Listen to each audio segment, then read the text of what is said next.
नमस्कार, मैं हूं आशीष त्रिपाठी आपके साथ और बुलेटिन में सबसे पहले बात होगी मध्य प्रदेश में बदले मौसम के मिजाज की, आंधी और तूफान की, ओले और बारिश की। जी हां, उसके बाद बिहार के बाबा बागेश्वर की कथा के बाद अब उनका असर वहां दिखने लगा है। दरअसल एक मुस्लिम युवती ने बाबा की कथा से प्रभावित होकर जो कदम उठाया उसके बारे में डिटेल आपको देंगे। गुजरात में बाबा बागेश्वर का दिव्य दरबार लगा हुआ है और इस दौरान प्रसिद्ध शक्तिपीठ अंबाजी धाम वे पहुंचे और अगली यानी चौथी खबर होगी कूनो में चीतों को लेकर उठाए जा रहे बड़े कदम की।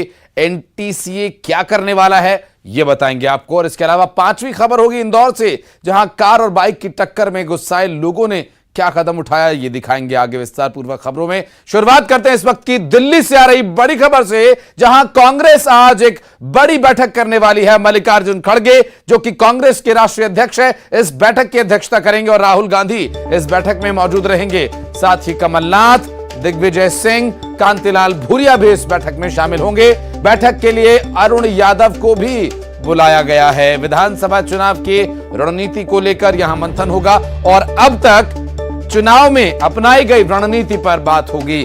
और साथ ही इस बैठक के माध्यम से मध्य प्रदेश कांग्रेस को सशक्त करने के लिए क्या कदम उठाए जा रहे हैं और जिस तरह कमलनाथ, दिग्विजय सिंह को मल्लिकार्जुन खड़गे, राहुल गांधी के साथ और अन्य कांतिलाल भूरिया समेत जो नेता वहां पर मौजूद होंगे, क्या कुछ और जिम्मेदारियां दी जा सकती हैं या फिर आगे चुनाव के प्रचार के लिए, चुनाव में रणनीति बनाने के लिए क्या निर्देश उन्हें वहां पर दिए जाएंगे, इस पर भी जानकारी आप तक पहुंचाएंगे। फिलहाल आपको बता दें कि बैठक के लिए अरुण यादव को भी बुलाया गया है। कांतिलाल भूरिया, दिग्विजय सिंह, कमलनाथ, राहुल गांधी और मल्लिकार्जुन खड़गे, ये सभी नेता इस बैठक में मौजूद होंगे। और कौन इस बैठक में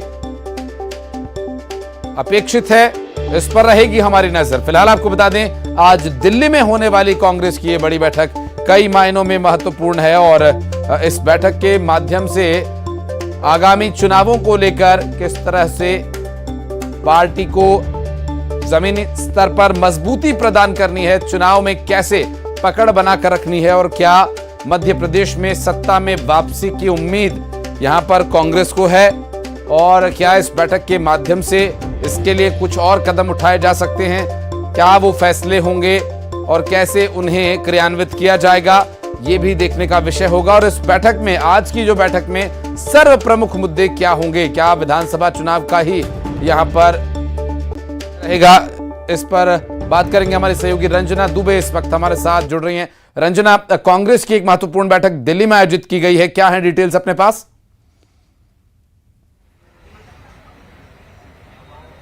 जी आशीष, कांग्रेस की आज एक बड़ी बैठक दिल्ली में होने वाली है, जिसमें कांग्रेस राष्ट्रीय अध्यक्ष मल्लिकार्जुन खड़गे और राहुल गांधी प्रदेश के नेताओं से बातचीत करेंगे, जिसमें मध्य प्रदेश में विधानसभा चुनावों को लेकर जो रणनीति है वो तैयार की जाएगी और चुनाव के लिहाज से जो निर्देश हैं वो भी मध्य प्रदेश के नेताओं को दिए जाएंगे, जिसमें आगामी चुनाव को लेकर जो रणनीति है वो किस तरीके से चुनाव में उतरा जाएगा, जनता के बीच पहुंचना है, कौन कौन से मुद्दों को लेकर जाना है, इसको लेकर आज की इस बैठक में चर्चा की जाएगी। जिसमें कर्नाटक का जो मॉडल रहा, जिसमें कर्नाटका में कांग्रेस को जीत मिली, उसी मॉडल को अब मध्य प्रदेश में लागू करने को लेकर भी आज की इस बैठक में चर्चा की जाएगी और उसी मध्य प्रदेश में लागू करने को लेकर जो दिशा निर्देश है वो भी अधिकारियों को दिए जाएंगे, किस रणनीति पर और किस हिसाब से जनता के बीच जाना है और भारतीय जनता पार्टी के इतने सालों के शासनकाल में किस तरीके से मध्य प्रदेश में भ्रष्टाचार हुआ है, भ्रष्टाचार को लेकर जनता के बीच जाना है, किस तरीके से योजनाओं का लाभ लोगों को नहीं मिला है, उन बातों को जनता तक लेकर जाना है। और इसी के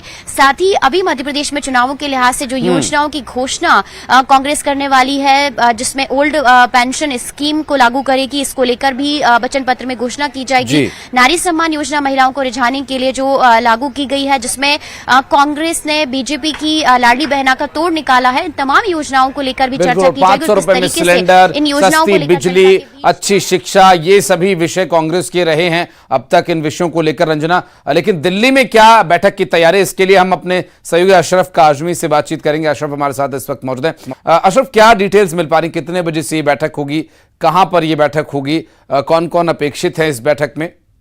देखिए, इस करीब बजे के आसपास ही कांग्रेस मुख्यालय में बैठक शुरू होगी और कांग्रेस अध्यक्ष इसमें मौजूद रहेंगे। इसके अलावा दिग्विजय सिंह, कमलनाथ, कांतिलाल भूरिया, अरुण यादव, अजय सिंह, तमाम जितने राज्य के जो बड़े नेता हैं वो यहाँ मौजूद रहेंगे और आगामी विधानसभा चुनाव को लेकर कैसे पार्टी को जनता के बीच में जाना है इस पर चर्चा की जाएगी। सरकार के इतने लंबे जो कार्यकाल है, करीब 18 साल का जो कार्यकाल लंबा है, इसमें कितनी नाकामियां हैं, इसको जनता के बीच में रखा जाएगा। सरकार ने जो लगातार वादे किए हैं और जो पूरे नहीं हुए हैं उनको कैसे जनता के बीच में जाकर कांग्रेस के पक्ष में बनाया जाए, इस पर रणनीति बनेगी। तो कुल मिलाकर ये है कि आज की जो बैठक होगी उसमें सरकार को घेरने के लिए एक मजबूत रणनीति बनेगी और जनता के बीच में जाकर कांग्रेस के पूर्व मुख्यमंत्री कमलनाथ के कार्यकाल को भी गिनाया जाए कि कैसे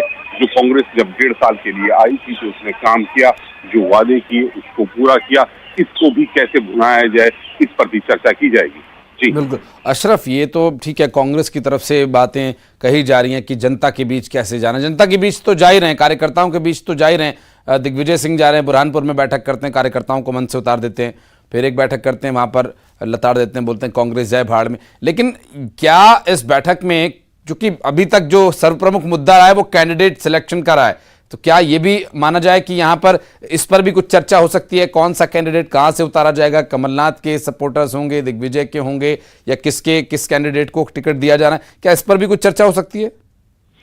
देखिए, ये बहुत जल्दी है, मतलब अभी से उम्मीदवारों को चयन को लेकर नहीं लगता कि इस पर कोई बातचीत की जाएगी। हाँ, जो मजबूत चीजें हैं और जहां पर कमोबेशी स्थिति बिल्कुल साफ है वहां पे हालांकि हो सकता है कि चर्चा आ जाए, लेकिन एक बड़े स्तर पर पूरे पार्टी लेवल पर यहाँ उस पर कोई चर्चा होने की संभावना नहीं। यहाँ पर जो आज चर्चा होगी वो सिर्फ और सिर्फ पार्टी की रणनीति पे होगी, कैसे पार्टी को मजबूत किया जाए, जनता के बीच में कैसे जाए, किन मुद्दों को लेकर जनता में जाया जाए जिससे कांग्रेस एक मजबूत स्थिति में हो। ये जी बहुत शुक्रिया आपका इस पूरे मामले पर जानकारी देने के लिए अशरफ। और रंजना हमारे साथ, हमारे सहयोगी मौजूद रही। रंजना, आपका भी बहुत बहुत धन्यवाद इस पूरे विषय पर जानकारी हमारे दर्शकों तक पहुंचाने के लिए। और अब बात करेंगे मध्य प्रदेश में बदले मौसम के मिजाज की, जहां कई जगहों पर आंधी, तूफान, बारिश, ओलावृष्टि हुई और उज्जैन में इतनी तेज आंधी चली, बारिश गिरी, जिसकी वजह से कई जगह पर पेड़ गिर गए और पेड़ गिरने की वजह से बिजली सप्लाई बाधित हो गई, बिजली की लाइन क्षतिग्रस्त हो गई और पावर कट हो गया। बात करें शाजापुर की, तो यहां भी तेज हवा के साथ बारिश हुई और आंधी की वजह से बिजली गुल हो गई और जिसकी वजह से शहर अंधेरे में डूब गया। सीहोर में मौसम के बिगड़े हालात के चलते यहां पर काफी परेशानी लोगों को हुई और इसके साथ ही कुछ क्षेत्रों में ओलावृष्टि भी हुई। रेहटी तहसील के चकल्दी सहित आसपास के गांव में तेज हवा के साथ जमकर बारिश हुई और ओले भी गिरे।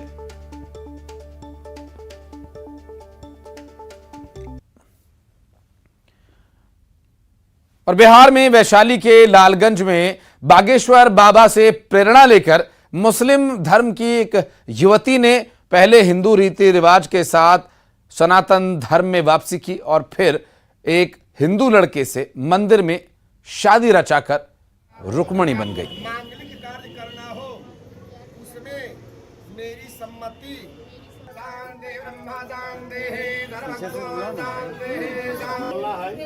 लड़का के काम है मंगलसूत्र देवे के, कहाँ है? तुम ये सब चीज नहीं करना होगा।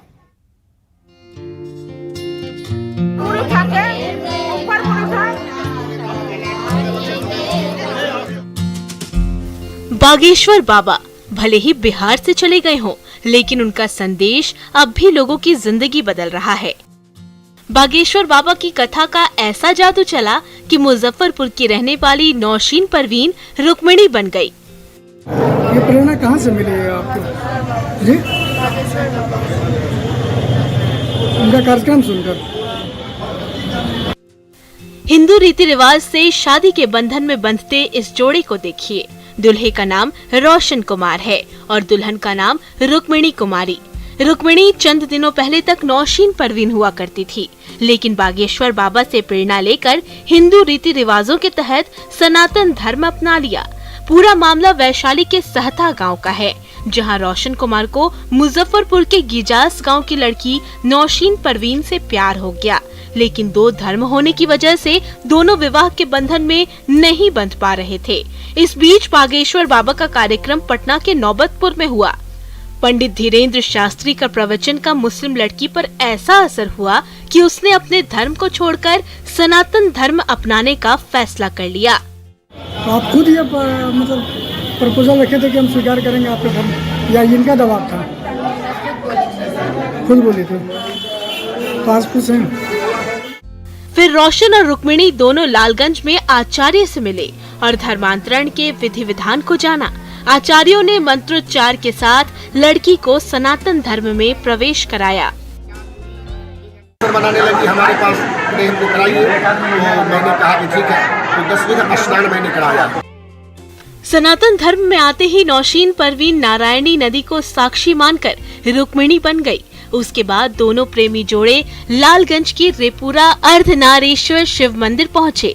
दोनों की शादी हिंदू रीति रिवाज से संपन्न हो गई और दोनों ने एक साथ जीने और मरने का संकल्प ले लिया।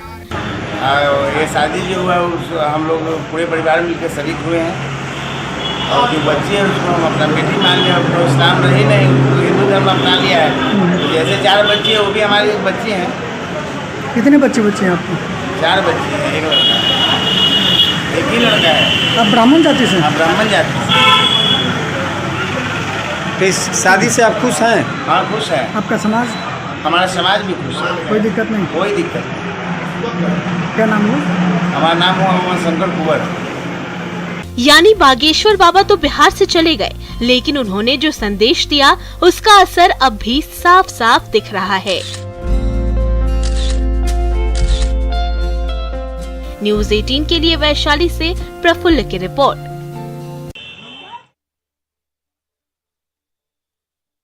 साथ जुड़ रहे हैं, उनसे बात करते हैं। प्रफुल्ल, जो पूरा ये अनुष्ठान हुआ, चाहे वो सनातन धर्म में वापसी का हो और उसके बाद शादी विवाह, कोई विरोध इस पर नहीं हुआ?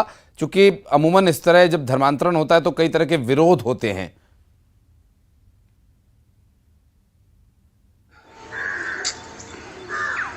प्रफुल्ल, आपको आवाज मिल पा रही है? तो मैं अपना सवाल एक बार फिर से दोहराना चाहूंगा।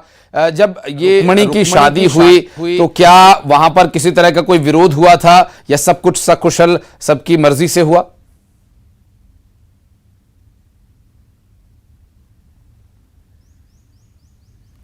लगता है प्रफुल्ल तक आवाज नहीं पहुंच पा रही। एक बार फिर से मैं अपने तकनीकी पक्ष से कहूंगा कि संपर्क स्थापित करने की कोशिश की जाए। प्रफुल्ल हमारे सहयोगी वैशाली से, जो कि इस पूरी खबर को उन्होंने कवर करके भेजा, और एक युवती जो कि अपने प्रेमी के साथ अपना पूरा जीवन बिताना चाहती है, उसके लिए कोई धार्मिक बाधा ना हो, इसके लिए उसने सनातन धर्म में वापसी की। और बढ़ते आगे रुक करेंगे अगली बड़ी खबर का। भिंड से बड़ी खबर। भिंड में एयरफोर्स के हेलीकॉप्टर की इमरजेंसी लैंडिंग करानी पड़ी। तकनीकी खराबी के चलते अपाचे हेलीकॉप्टर की लैंडिंग करानी पड़ी। दरअसल पायलट और सवार सैनिक सभी पूरी तरह से सुरक्षित हैं। प्रशासनिक अमला मौके पर पहुंचा। पायलट ने खेत में ही हेलीकॉप्टर उतार दिया। अपाचे हेलीकॉप्टर को उतारना पड़ा। भिंड से बड़ी खबर। दरअसल भिंड में एयरफोर्स का अपाचे हेलीकॉप्टर इमरजेंसी लैंडिंग कराई गई। रवि रमन हमारे सहयोगी इस वक्त हमारे साथ। रवि, क्या जानकारी मिल रही है, आखिर क्या परेशानी थी वहां और हेलीकॉप्टर लैंड कराया गया इमरजेंसी?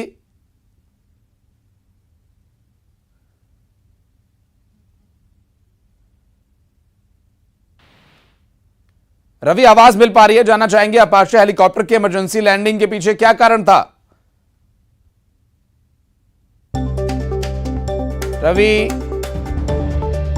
लगता है अभी आवाज नहीं पहुंच पा रही है रवि तक। और दरअसल पायलट और जो सभी सैनिक इसमें सवार थे सभी सुरक्षित है, ये एक बहुत ही अच्छी और राहत की बात है। हालांकि इमरजेंसी लैंडिंग यहां करानी पड़ी, क्या कारण था उस वक्त, क्या ऐसा हुआ कि हेलीकॉप्टर को वहां लैंड करना पड़ा खेत में, और क्या उस हेलीकॉप्टर की वहां इमरजेंसी लैंडिंग के बाद वहां की स्थिति है, क्या कौतूहल? क्योंकि इस तरह से एयरफोर्स का हेलीकॉप्टर अगर किसी खेत में उतर जाए तो गांव के आसपास के गांव के लोगों में भी एक क्यूरियोसिटी और एक हलचल पैदा हो जाती है। और यहाँ प्रशासनिक अमला मौके पर पहुंच चुका है और इमरजेंसी लैंडिंग जब खेत में कराई गई उसके बाद क्या आगे का प्रोसीजर रहेगा। और चूंकि खेत में इमरजेंसी लैंडिंग कराना तो संभव है, लेकिन क्या वापस वो टेक ऑफ वहां से पूरी ठीक तरीके से कर पाएगा। अब चूंकि अपाचे हेलीकॉप्टर इस तरह की लैंडिंग और टेक ऑफ के लिए सक्षम है, इस पर बात करेंगे। हमारे सहयोगी रवि रमन हमारे साथ जुड़ गए। रवि, आवाज मिल पा रही है? जी सर। क्या कारण रहा, क्यों इमरजेंसी लैंडिंग करानी पड़ी, और जब हेलीकॉप्टर खेत में उतारा गया तो उसके बाद वहां किस तरह की हलचल है, जानकारी क्या अपने पास? ये नयगांव थाना क्षेत्र का मामला है। जखमौली गांव है जहां पर जो सेना का जो प्लान है वो मौसम खराब, प्रथम दृष्टया सामने जो निकल कर आ रहा है वो मौसम की खराबी के कारण तक और थोड़ी बहुत तकनीकी भी खराबी बताई जा रही है सूत्रों की माने तो। और इसी की वजह से जो प्लान है वो एक खेत में लैंड करा लिया गया है और फिलहाल इसमें कोई हताहत की स्थिति भी नहीं है और ना कोई जनहानि है और आराम से प्लान को रोक दिया गया है। और मौके पर जो नयागांव थाना पुलिस है वो तत्काल पहुंच चुकी है, जिसने चारों तरफ से प्लान को घेर लिया है, सुरक्षा कवच बना लिया है। और अभी फिलहाल जो सेना के जो अधिकारी हैं उनसे अभी फिलहाल बात नहीं हो पा रही है, ना ही वो मीडिया को अंदर जाने दे रहे हैं। जी, वापस टेक ऑफ के बारे में क्या डिटेल मिल पा रही, कितना देर ये रुकेगा यहाँ पर, और कुछ डिटेल्स इसके बारे में? ये टेक ऑफ अभी फिलहाल हाल ही में किया गया है और इसकी जो प्रथम दृष्टया ये है, तकनीकी जो है वो एक्सपर्ट बुलाए जा रहे हैं। उन एक्सपर्टों के द्वारा जब उस प्लान की तकनीकी चेक कराई जाएगी उसी के बाद ये प्लान को वापस उड़ान भरेगा ये। जी रवि, बहुत शुक्रिया आपका। पायलट ने खेत में ही हेलीकॉप्टर को लैंड कराया दरअसल, और ये जो हेलीकॉप्टर है इमरजेंसी में यहाँ लैंड कराया गया, जैसा कि हमारे सहयोगी बता रहे थे कि मौसम कुछ खराब होने के चलते और कुछ तकनीकी परेशानी दोनों ही यहाँ पर कुछ कारण रहे, और यहाँ दोनों की स्थितियों को देखते हुए एक जो सुरक्षित कदम ये उठाया गया कि इसे खेत में ही लैंड करा लिया गया, जिससे कि जो उसमें सवार सैनिक थे, पायलट दोनों ही सुरक्षित हैं पूरी तरह से। और इसको वापस टेक ऑफ करने के लिए कुछ समय लग सकता है। और एक तस्वीर जो इस वक्त सामने आई है वो हम आपको दिखा दें। अपाचे हेलीकॉप्टर को यहाँ पर लैंड कराया गया है और ये भिंड से तस्वीर सामने आई है। भिंड में भारतीय सैनिकों को ले जा रहा हेलीकॉप्टर पूरी तरह से सुरक्षित है। हालांकि मौसम साफ दिखाई दे रहा है, धूप है हल्की, और फिर भी मौसम की खराबी, क्या इसके पीछे कोई कारण रह सकता है, या तकनीकी खराबी ही इसके पीछे कारण है, या फिर सुरक्षा की दृष्टि से यहाँ पर उसे साझा नहीं किया जा रहा है, ये प्रश्न रहेंगे। और एयरफोर्स का ये हेलीकॉप्टर है जिसे इमरजेंसी के चलते यहाँ लैंड कराना पड़ा। यहाँ ले रहे एक छोटा सा ब्रेक, बहुत जल्द लौटते हैं।